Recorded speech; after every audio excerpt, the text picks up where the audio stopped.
Hey there! So today we're going to talk about something that a whole lot of people are dealing with, getting a pre-diabetes diagnosis. If that's you, or maybe someone you love, you might be feeling, well, a lot of things. Worried, confused, maybe even a little angry. The goal here is to just cut through all that noise, figure out what this really means, and lay out a clear path forward that actually feels hopeful.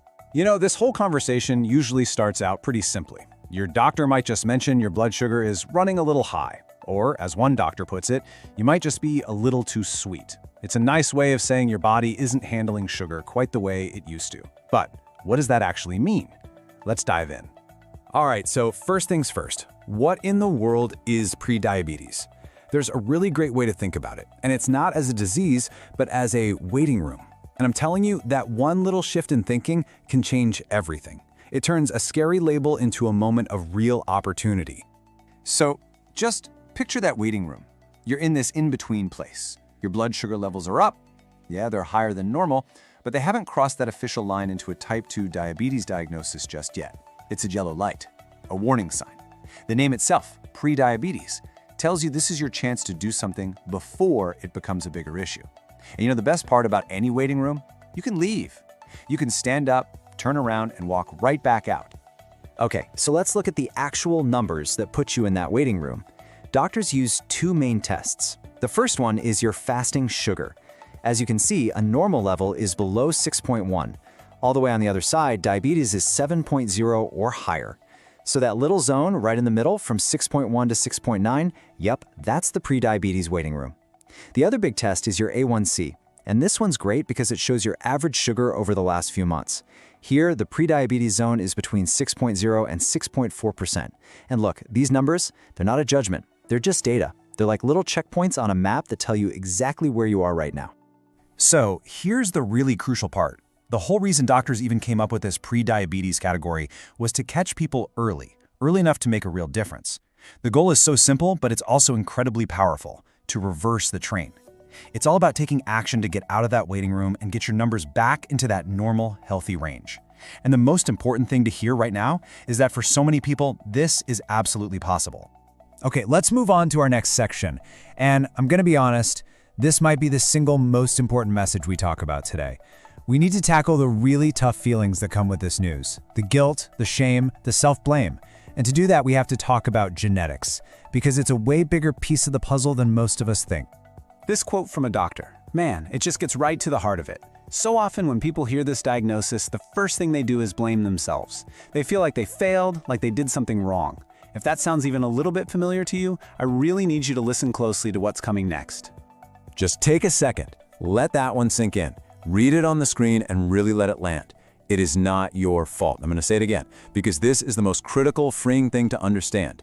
This is not a moral failing. This is not about a lack of willpower. It's about biology. And really, truly getting that, well, that can change everything. And here's why that is so true. The number one predictor of who develops type 2 diabetes isn't your diet or how much you exercise, it's your genetics. Think of it like a hand of cards you were dealt at birth. You can't change your genes. But what you can change is how you play that hand. Your lifestyle, your food choices, your activity level. That's you playing your cards. And how you play can absolutely make a huge difference. But you're still playing the hand you were dealt. So let's all just agree to let that guilt go. You can only do your best with your unique situation, and that's all anyone can ask. All right, so now that we've hopefully put that heavy emotional stuff down for a minute, let's get practical. Let's talk about what we can control.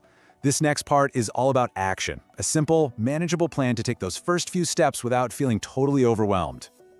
A really great way to approach this is to think of it as a 3-month trial. This is so smart because it doesn't feel like a life sentence. It's not this huge, scary promise to change everything forever. That's just a recipe for burnout.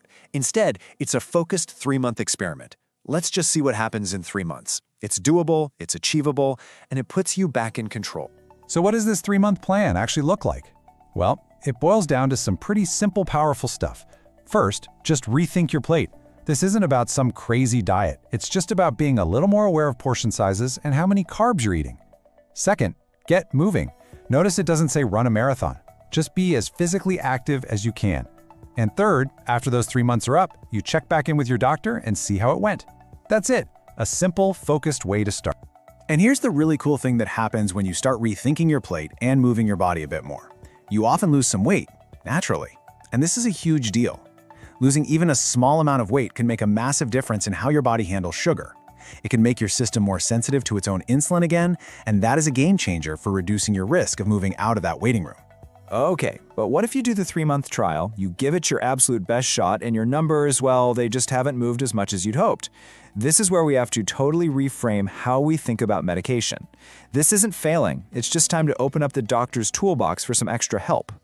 You know, this happens all the time, and it goes right back to that hand of cards we were talking about, those genetics. For some people, that genetic pull is just really, really strong. So if lifestyle changes alone aren't getting you all the way out of that waiting room, it absolutely does not mean you failed. It just means it's time to reach in the toolbox and grab a tool that can help you finish the job. And these are some of the most common tools in that box. The first one your doctor might talk about is metformin. It's been used safely for decades, and it just helps your body use its own insulin better. There are other options too, like acarbose or pioglitazone, and they all work in slightly different ways. But the most important thing, the key, is to see them for what they are, tools. Not punishments, not trophies of failure, just different tools for different jobs. This quote is just the perfect way to think about it. It's not a ladder where every new medication is another step down. It's a toolbox. You and your doctor look at the problem and you just pull out the tool that you need for that specific job. It's strategic, it's proactive, and it's shame-free. So let's just bust this old myth right now.